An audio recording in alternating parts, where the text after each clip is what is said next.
It is 2024 now. Everybody's pretty much on social media. And one of the most common and useful features, whether you notice it or not, is actually the blocking feature. I mean, these days, people can literally find a lot of information about different people very easily, including you.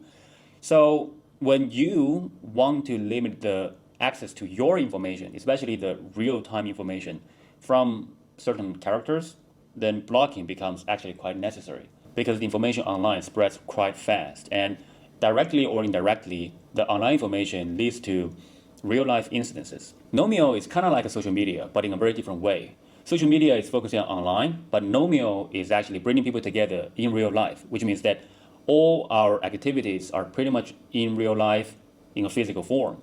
And this can be a little bit tricky sometimes. Well, if you don't want somebody to have access to your information on social media, then you definitely don't want them to know for a certain period of time where you are going to be exactly in real life.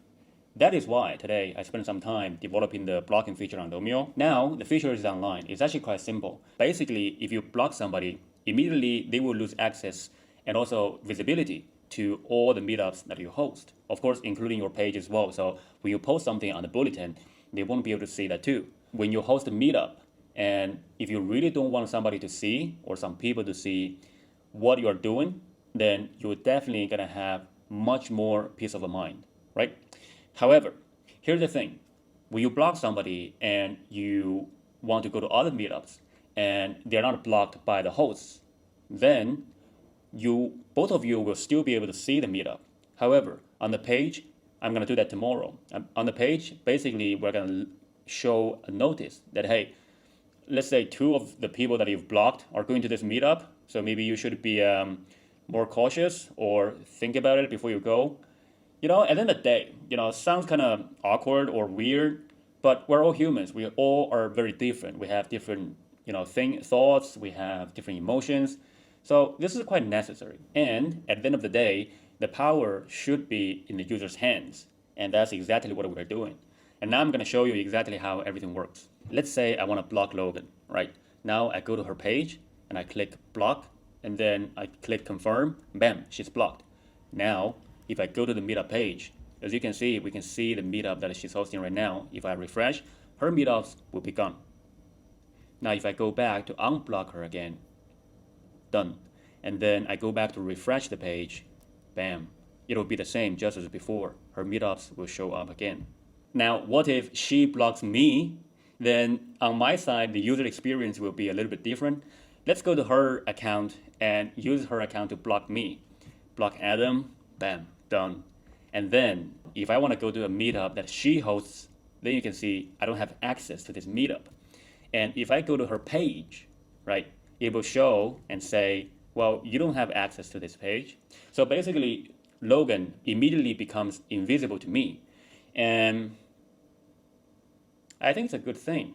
I mean, at the end of the day, whatever people think, you can actually leave a comment down below and then, or give us feedback.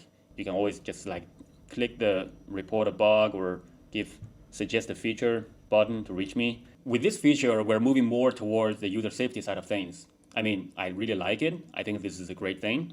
For the entire time, we make it very clear on the website. If you go to the bottom of any meetup page, you will see a disclaimer. We tell you that, hey, we actually do a lot of work to make sure the hosts are legit because we're trying to empower anybody who has an idea or has a drive to connect people to host meetups.